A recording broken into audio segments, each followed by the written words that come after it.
但也就是说，今天因为中国宣布对台湾军演，对，然后其实又再一次回在当中已经2度了，这样的一个行为，台湾怎么去处理？怎么看？我觉得现在这个台湾遇到这种情况很经常的了，也都有一定的规律性啊。所以说，台湾民众对这个呢也不是特别的在意，但是呢，并不见得就应该掉以轻心，因为这个是对一个主权国家的严重的侮辱。所以说呢，我想台湾政府也发布了强烈的抗议啊。这样子呢，我觉得中共它实际上是把自己越来越孤立，因为这种做法不是一个负责任大国应该做的事情。现在中国的经济状况非常不好，美国又遇到这个总统大选或者是空窗期，这样的问题形势变得非常复杂。中共对台湾的威胁力道会因此而更强化，甚至转为某种形式灰色地带的作战吗？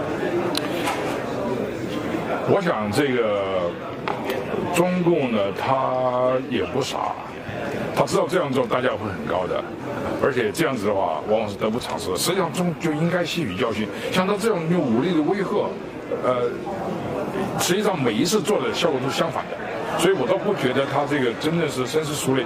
但是呢，你想想他这个规模和他的这个，跟上一次的那个52年之后的那个军演呢，实际上也差不多。但是可能呢，而且他还是要稍微有些收敛一点。至于说怎么结局啊，他们自己可以这个找。我想他应该找了一个比较体面的收场。他会试图去干扰美国总统大选吗？这个当然从这个公开的层面上，它可能不是公开的，但是秘密的层面上，我们美国政府已经知道，已经警告他们一直在做。美国最近有电信系统受到一些不寻常的干扰，李教授怎么看？电信系统不寻常怎么干扰？那么美国是一个大国，仇恨美国的国家和势力很多，所以受到干扰的东西情况也不少。那关键要查，这个是执法部门的问题，查清楚这个肇事者，那么加以严厉的惩罚。美国政府就这样。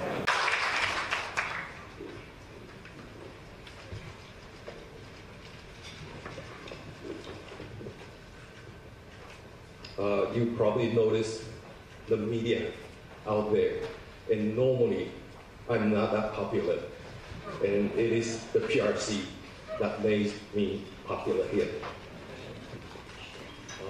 But indeed, there was an exercise announced this morning, and we all have to cope with the situation. So I'm sorry I came a little late, and I guess you know the reason why. Minister of Men and Affairs Council, Dr. Qiu Zhuizhen, President of the Institute for National Policy Research, Dr. Tianhong Mao, former AIT Director, my dear friend Ambassador Yang, Distinguished Fellow for China at the USIP, Dr. Andrew Scoville, experts and researchers from home and around the world, distinguished guests, ladies and gentlemen. I would like to begin by thanking the INPR under the very able leadership of Dr. Tianhong Mao for organizing today's conference. I would also like to thank the Men and Affairs Council for making the event possible by sponsoring it. I'm particularly grateful for many distinguished fellows for participating in today's conference. I'm sure your insightful analysis and keen observations will contribute significantly to our understanding of the PRC, which has become more complex than ever. Of course, the global geopolitics has also become more complex, turbulent, and precarious, that require some hard thinking among ourselves on how to position our best strategies forward. We are often asked these questions. At least I'm very often asked these questions. What are the Chinese leadership up to in rapidly building up its military? Why would the PRC continue to harass its neighbors, knowing that these may cause reactions? Would the sluggish Chinese economy able to support this global ambition? Why would the Chinese decision makers signal to others that they need to focus their energy on salvaging the economy, but at the same time, wolf warrior military and diplomatic activities would not stop or even slow down? What are the regular people in China affected by the economy thinking now? What is behind the 100+ generals behind bars, and how would that affect the PLA capabilities? I never have any satisfactory answers to this grand strategy, to these grand questions, because the secret nature of the Chinese decision making. And very often, I commented that I don't have a crystal ball, and I don't work in Zhongnanhai, and therefore I have no answer. But we need to continue to discuss with each other because these questions are very important. And I'm sure through frank exchanges in the conference today, we may be able to come to a better understanding and consequently contribute to better policies and approaches in dealing with the PRC.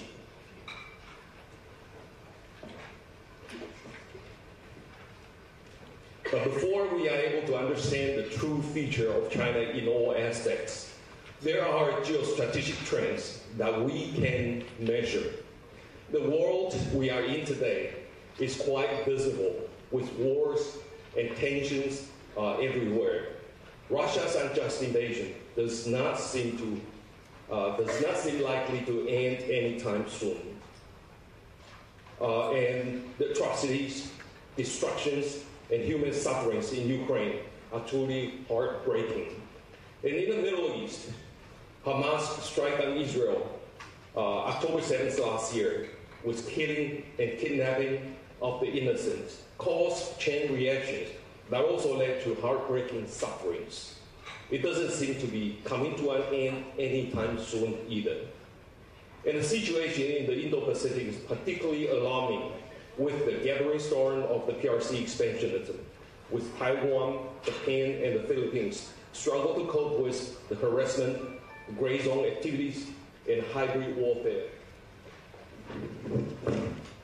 And of course, Taiwan is a focal point of the PRC expansionism in the Indo-Pacific. As the one working in the National Security Council, I can tell you that the pressure on us is not light. And we take it seriously.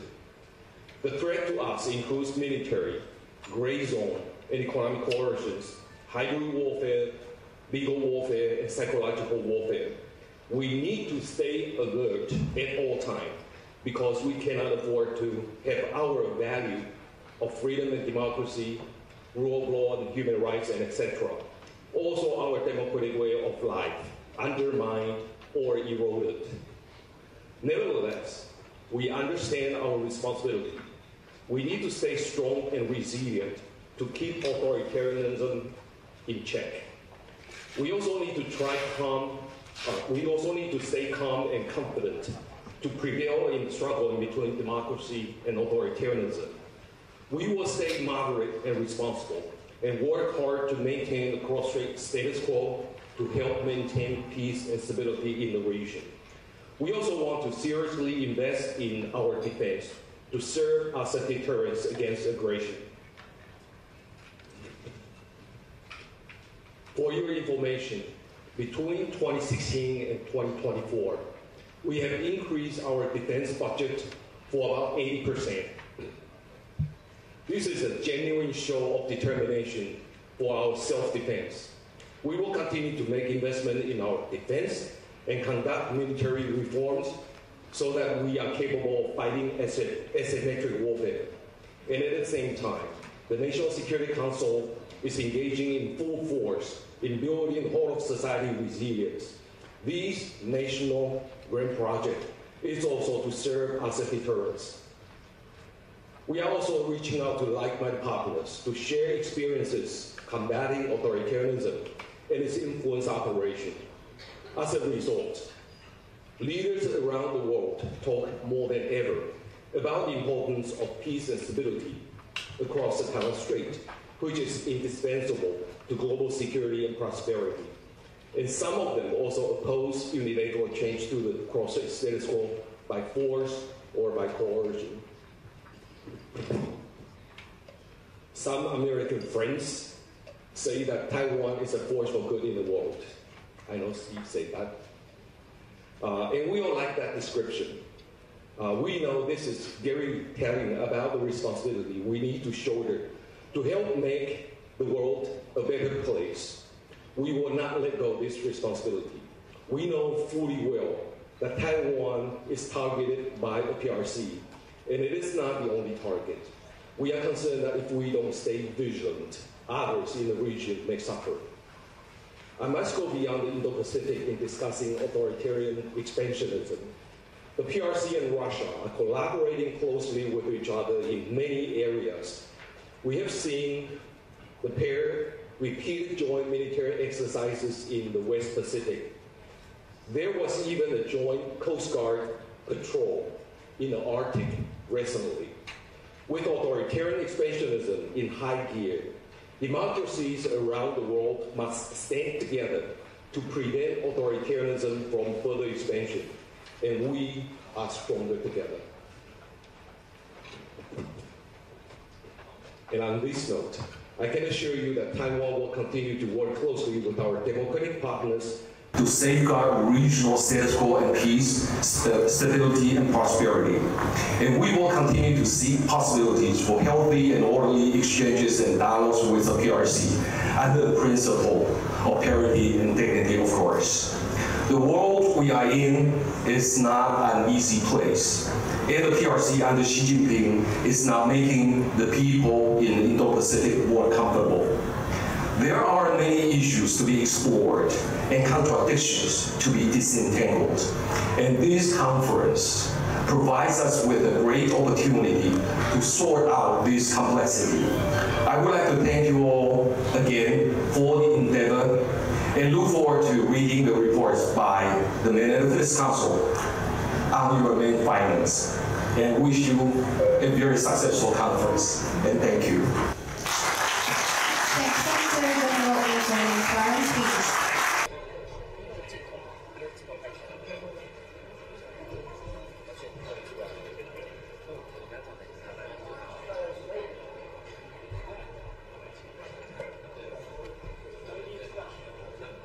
I'll hold it so you can listen to me. Good morning, everybody. I'm Stephen Young, former director of AIT, and I am very delighted to be back in my second home, Taiwan. I live in New Hampshire, which is north of Boston, so it's a long ways to get over here.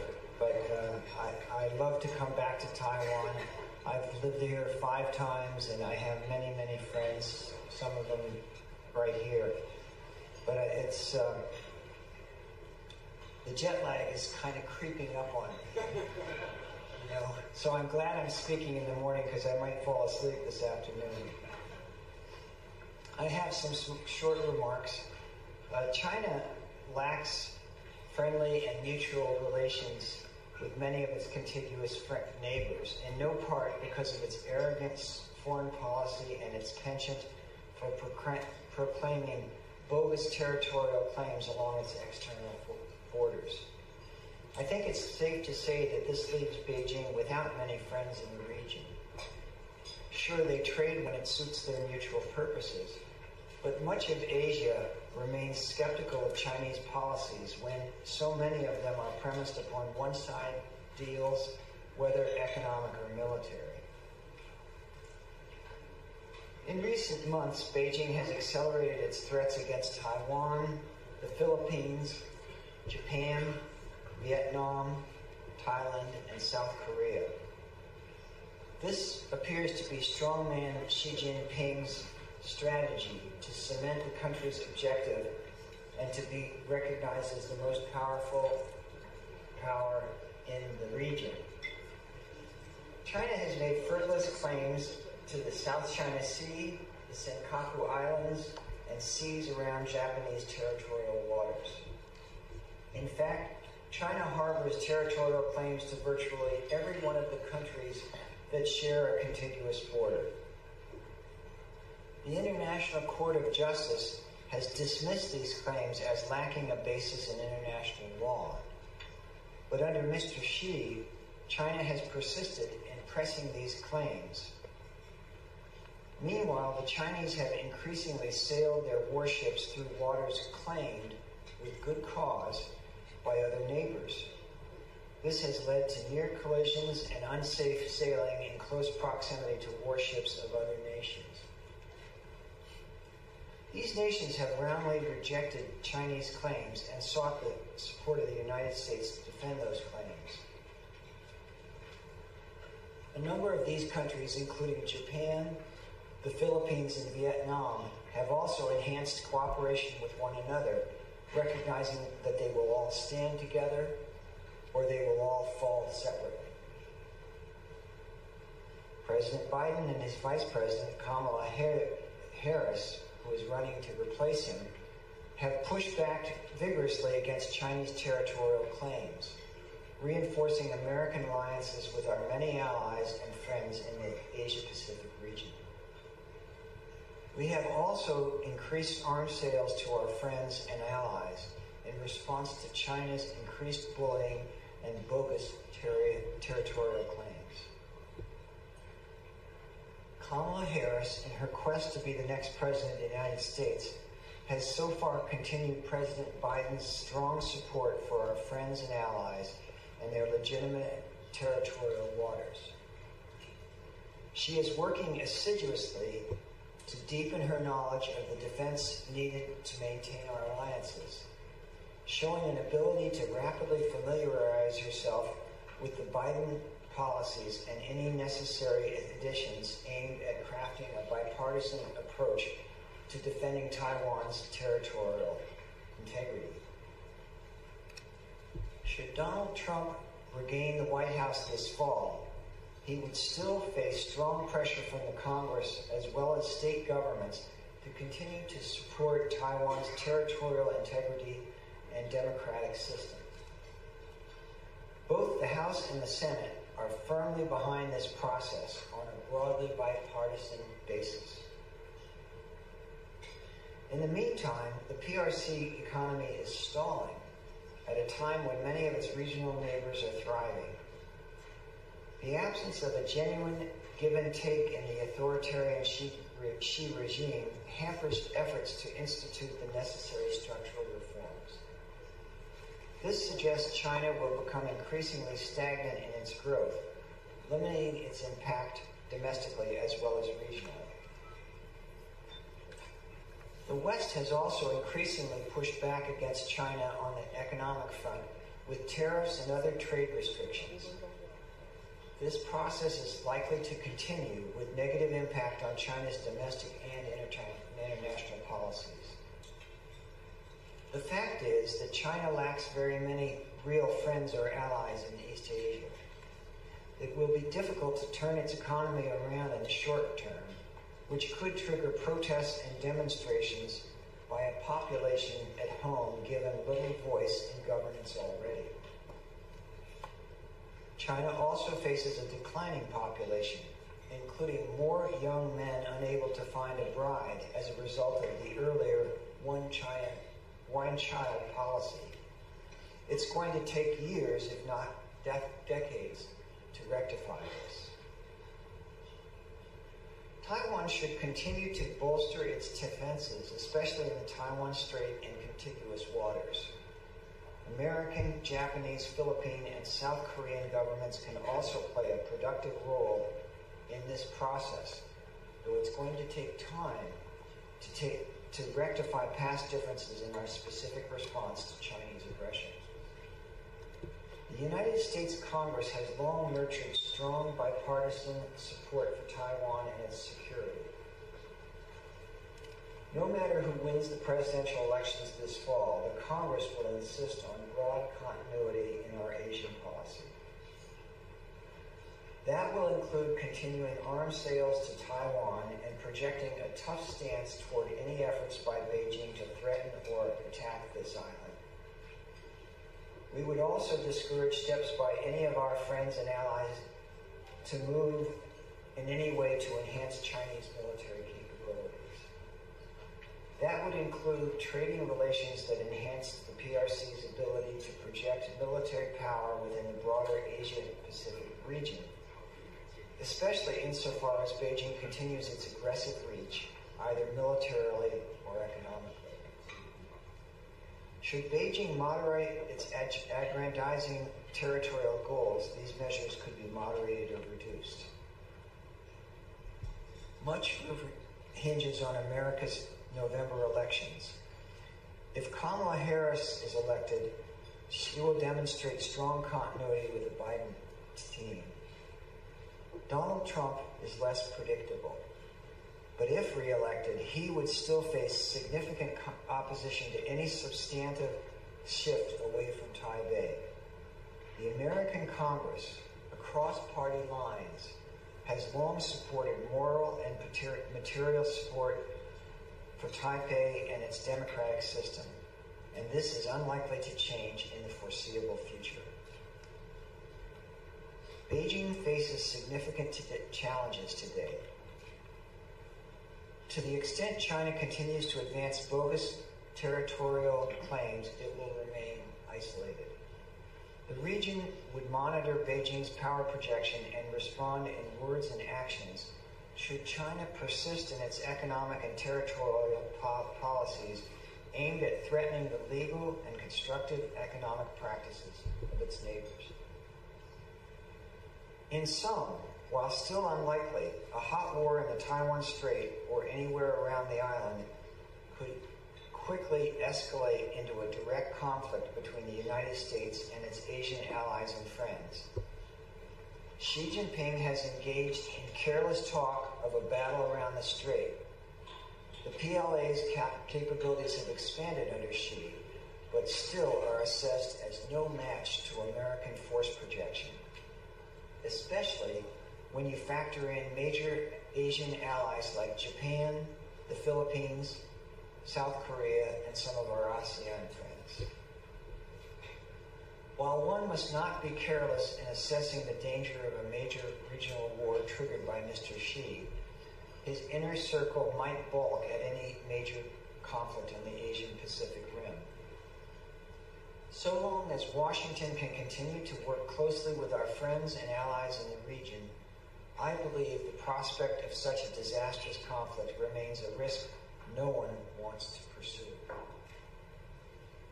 I will be watching closely how our congressional and military people, as well as our friends in the region, respond to any additional threat of a shooting war with Beijing. In the mix, we must also consider the possibility of military clashes triggered by local events in the region. I wish I could say the mechanisms to prevent this were firmly in place, but I fear that any one of the players could either intentionally or by accident set in motion a downward spiral no one wants, but might find difficult to prevent. As the saying goes, hope for the best, but prepare for the worst. Now, unless you want me to take questions, I think I'm done.